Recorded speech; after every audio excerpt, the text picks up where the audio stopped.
Have you ever faced a challenge so big, so intimidating, that it seemed completely impossible to overcome? A wall so high you couldn't see the top? Well, today we're diving into one of history's most incredible stories about exactly that, a story of faith, obedience, and a victory that defied all logic. We're talking about the miraculous fall of the walls of Jericho. After 40 long years of wandering in the desert, the Israelites were finally on the brink of a new beginning. They stood at the edge of the Promised Land, a land flowing with milk and honey, just as God had promised their ancestors. But there was a massive obstacle standing in their way.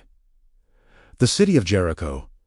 Jericho wasn't just any city. It was one of the oldest and most fortified cities in the world. Imagine massive, thick walls, so wide that chariots could race on top of them. It was a military stronghold, impenetrable and intimidating. From a human perspective, conquering Jericho seemed like a suicide mission. The Israelites were weary from their journey, and while they were numerous, they were facing a city built for war. Their leader, Joshua, who had taken over after the great Moses, felt the immense pressure of this challenge. He knew that the fate of his people rested on his shoulders.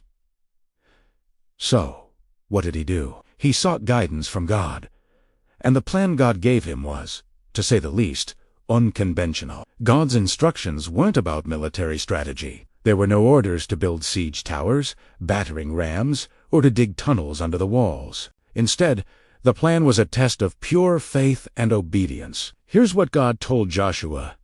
You are to march around the city, with all your armed men, once a day for 6 days. Have 7 priests carry trumpets of ram's horns in front of the Ark of the Covenant. On the 7th day, march around the city 7 times, with the priests blowing the trumpets. And when you hear them sound a long blast on the trumpets, have all the people give one mighty shout. Then the wall of the city will collapse. Can you imagine hearing that plan for the first time? Marching, shouting, that's it.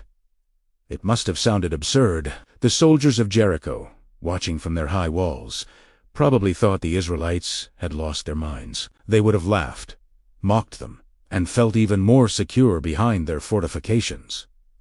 Day after day, the strange procession continued. The Israelite army, led by the priests and the sacred Ark of the Covenant, silently marched around the mighty city. 1 day, 2 days, 6 days in a row. A silent, steady, obedient march.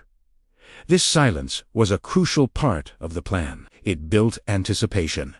It demonstrated discipline and trust. The people weren't complaining or questioning. They were simply doing exactly what God had commanded, no matter how strange it seemed. This period of silent marching was a profound act of faith, a demonstration that they trusted God's power more than their own understanding. Then came the 7th day. This day was different. The Israelites rose early and began their march. But this time, they didn't circle the city just once. They marched around it 7 times. Imagine the endurance required, the tension building with each lap. The priests blew their ram's horns, the shofars, continuously. The sound echoed across the plains, a holy declaration of what was to come. The people remained silent, their hearts pounding in their chests, waiting for the signal. After the 7th lap was complete, the air grew still for a moment. Joshua then gave the command he had been waiting for all week. "Shout!" he cried, "for the Lord has given you the city." And at that moment, a sound like no other erupted from the hundreds of thousands of Israelites, a single, unified, earth-shaking shout of faith and victory. It wasn't just noise. It was the culmination of their obedience, the release of their trust in God's promise. And then, the impossible happened. The massive, impenetrable walls of Jericho did not just crumble in one spot. They didn't just get a crack. The scripture says the walls collapsed flat. They fell down in their place. It was a complete and total structural failure, an event so miraculous that it could only be attributed to divine power. The very foundations that the people of Jericho had trusted in for their safety were reduced to rubble in an instant. With the walls down, the path was clear. The Israelite army charged straight into the city, just as God had commanded, and claimed their first major victory in the Promised Land. So, What can we learn from this incredible story today? The story of Jericho is so much more than just an ancient military account. It's a powerful lesson about the walls we face in our own lives. Think about it. What are the walls of Jericho in your life? Maybe it's a fear that paralyzes you. Maybe it's a financial struggle that seems insurmountable. It could be a broken relationship, a challenging career path, or a personal habit you just can't seem to break. These walls can look just as tall and intimidating as the physical walls of Jericho. From our perspective, they seem permanent and impossible to overcome. The first lesson from Jericho is the importance of seeking a higher perspective. Joshua didn't rely on his own military genius. He turned to God for the battle plan. When we face our walls, our first instinct is often to figure it out ourselves, to strategize and worry. But the story of Jericho encourages us to first bring our impossible situations to a source of strength and wisdom greater than our own. It's about shifting our focus from the size of the wall to the size of our God. The second lesson is about obedience, even when the path doesn't make sense. Marching around a city for 7 days is not a logical way to win a battle, but the Israelites' obedience was their weapon. Sometimes, the steps we need to take to overcome our challenges might seem small, strange, or even counterintuitive. It could be taking that first small step toward reconciliation, making a budget even when money is tight, or consistently showing up for something even when you see no immediate results.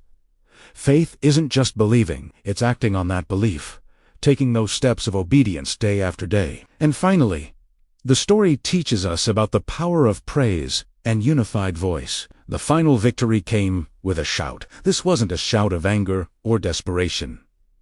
It was a shout of faith. It was declaring victory before they saw the final result. In our lives, this translates to the power of positivity, of gratitude, of speaking life and possibility over our situations. Instead of focusing on and speaking about how big our problems are, what if we started proclaiming our faith that they can be overcome? There's immense power in shifting our declaration from "this is impossible" to "with faith, all things are possible." The fall of Jericho was not about the strength of the Israelite army or the volume of their shout. It was a clear and undeniable demonstration of God's power. It showed that when people place their complete trust and obedience in God, He can do the impossible. He can make a way where there seems to be no way. So, the next time you stand before a wall in your life that seems too high to climb and too thick to break through, remember the story of Jericho. Remember the silent marshes of faith. Remember the blast of the trumpets, and remember the victorious shout that brought the walls tumbling down. Your breakthrough might not come from a battering ram, but from a posture of faith, a step of obedience, and a declaration of hope. The walls in your life don't have the final say. With faith, they can come tumbling down too. Thank you so much for joining me on this journey back in time to the plains of Jericho. If this story inspired you or gave you a new perspective on your own challenges, please hit that like button and subscribe to the channel for more stories of faith and triumph. I'd love to hear your thoughts in the comments below. What walls of Jericho are you facing, and how does this story encourage you? Let's continue the conversation there. Until next time, stay faithful and keep marching.